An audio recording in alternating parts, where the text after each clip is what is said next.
Hello മക്കളെ, അപ്പോൾ എല്ലാവരും വെക്കേഷനൊക്കെ എൻജോയ് ചെയ്തിരിക്കുകയായിരിക്കും അല്ലേ? അങ്ങനെയാണെങ്കിൽ ഇതിൻ്റെ കൂടെ നിങ്ങൾ ഫോക്കസ് ചെയ്യേണ്ട വളരെ പ്രധാനപ്പെട്ട കുറച്ച് കാര്യങ്ങൾ നിങ്ങൾക്ക് പറഞ്ഞുതരാൻ വേണ്ടിയിട്ടാണ് മിസ് ഒന്ന് വന്നിട്ടുള്ളത്. ഇപ്പോൾ +1 പബ്ലിക് എക്സാം ഒക്കെ കഴിഞ്ഞ് +2ലേക്ക് കടക്കുന്ന സമയത്ത് എല്ലാ കുട്ടികൾക്കും കോമൺ ആയിട്ടുള്ള ഒരു ഡൗട്ടാണ് നമ്മുടെ +2 പഠിക്കാൻ ബുദ്ധിമുട്ടാണോ എന്നുള്ളത്. അവിടെ എക്കണോമിക്സിൻ്റെ കാര്യം മാത്രം നമുക്കൊന്ന് ഡിസ്കസ് ചെയ്യാം. +1നെ കമ്പയർ ചെയ്യുന്ന സമയത്ത് +2 എക്കണോമിക്സ് പഠിക്കാൻ നമുക്ക് കുറച്ച് ബുദ്ധിമുട്ട് തന്നെയാണ്. ഇതിനു മുന്നേയും നമ്മൾ ഈ ഒരു കാര്യം ഡിസ്കസ് ചെയ്തിട്ടുണ്ട്. അതായത് +1ൽ പഠിച്ച കാര്യങ്ങളുമായിട്ട് ഒരു ബന്ധമില്ലാത്ത കാര്യങ്ങളാണ് +2 എക്കണോമിക്സിൽ നിങ്ങൾ പഠിക്കാൻ പോകുന്നത്. പുതിയ കോൺസെപ്റ്റുകളാണ് മൊത്തം +2 എക്കണോമിക്സിൽ നമുക്ക് പഠിക്കാനുള്ളത്. അതുകൊണ്ട് തന്നെ +1ൽ നിങ്ങൾ എങ്ങനെയാണ് പഠിച്ചത് ആ ഒരു രീതി ആയിരിക്കരുത് ഒരിക്കലും +2 എക്കണോമിക്സ് പഠിക്കാൻ വേണ്ടിയിട്ട് നിങ്ങൾ ഫോളോ ചെയ്യേണ്ടത്. പിന്നെ മക്കളെല്ലാവരും അറിഞ്ഞിട്ടുണ്ടായിരിക്കും നമ്മുടെ ക്വസ്റ്റ്യൻ പേപ്പർ പാറ്റേൺ ഒക്കെ മൊത്തത്തിൽ മാറിക്കൊണ്ടിരിക്കുകയാണ്.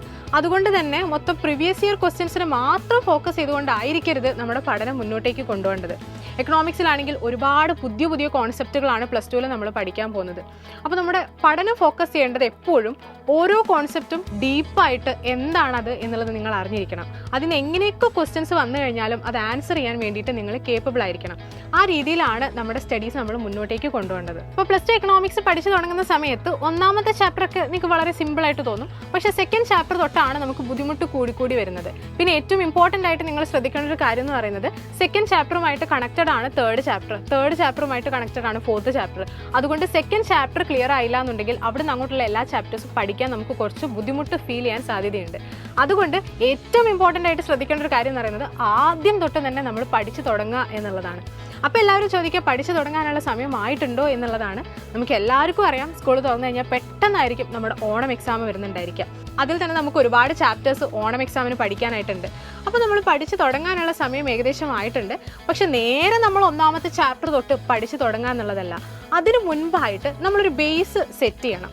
അപ്പോൾ അതിനു വേണ്ടിയുള്ള ഫൗണ്ടേഷൻ പ്രോഗ്രാമാണ് ഇപ്പോൾ നമ്മുടെ സൈലം കൊമേഴ്സിൽ നടന്നുകൊണ്ടിരിക്കുന്നത്. അതായത് +1ൽ നിന്ന് +2ലേക്ക് വരുന്ന സമയത്ത് നേരെ ആദ്യത്തെ ചാപ്റ്റർ തൊട്ട് പഠിച്ചു തുടങ്ങുന്ന സമയത്ത് നിങ്ങൾക്ക് ഒരു ഐഡിയ ഉണ്ടായിരിക്കില്ല. അതുകൊണ്ട് നിങ്ങൾക്ക് ആ ഒരു ഗ്യാപ്പ് ഫില്ല് ചെയ്യാൻ വേണ്ടിയിട്ട് ഒരു ബേസ് സെറ്റ് ചെയ്യുക. എന്താണ് മൈക്രോ എക്കണോമിക്സ്, എന്താണ് മാക്രോ എക്കണോമിക്സ് ആദ്യം മനസ്സിലാക്കിയതിന് ശേഷം മാത്രമേ നമ്മൾ +2 എക്കണോമിക്സ് പഠിച്ചു തുടങ്ങാൻ വേണ്ടി പാടുള്ളൂ. അപ്പോൾ അതുകൊണ്ട് ആ ഒരു ഫൗണ്ടേഷൻ ക്ലാസ്സുകളാണ് ഇപ്പോൾ നമ്മുടെ സൈലത്തിൽ മുന്നോട്ടേക്ക് പോയിക്കൊണ്ടിരിക്കുന്നത്. എല്ലാ ദിവസവും വൈകുന്നേരം കൃത്യം 7 മണിക്ക് നമ്മുടെ +2 കൊമേഴ്സ് യൂട്യൂബ് ചാനലിൽ ഈ ഫൗണ്ടേഷൻ ക്ലാസ്സുകൾ എല്ലാ സബ്ജക്റ്റിൻ്റെയും ഫൗണ്ടേഷൻ ക്ലാസ്സുകൾ പോയിക്കൊണ്ടിരിക്കുകയാണ്. അപ്പോൾ എല്ലാവരും കൃത്യം 7 മണിക്ക് ഈ ഫൗണ്ടേഷൻ ക്ലാസ്സുകൾ അറ്റൻഡ് ചെയ്യുക. അപ്പോൾ ഇത് കഴിഞ്ഞ് ഓരോ സബ്ജക്റ്റിൻ്റെ ബേസ് നിങ്ങൾ സെറ്റ് ആയതിനു ശേഷം പതിയെ നമ്മൾ ചാപ്റ്റേഴ്സ് പഠിച്ചു തുടങ്ങാൻ വേണ്ടി പോവാണ്. പക്ഷേ ഓരോ സബ്ജക്റ്റിൻ്റെയും ഓരോ ചാപ്റ്റേഴ്സിൻ്റെയും ഡീറ്റെയിൽ ആയിട്ടുള്ള ക്ലാസ്സുകൾ എപ്പോഴും പോകുന്നുണ്ടായിരിക്കുക നമ്മുടെ യുവ ബാച്ചിൽ തന്നെയായിരിക്കും. ഒരുപാട് കുട്ടികൾ ഇതിനോടകം തന്നെ അഡ്മിഷൻ എടുത്ത് കഴിഞ്ഞിട്ടുണ്ട്.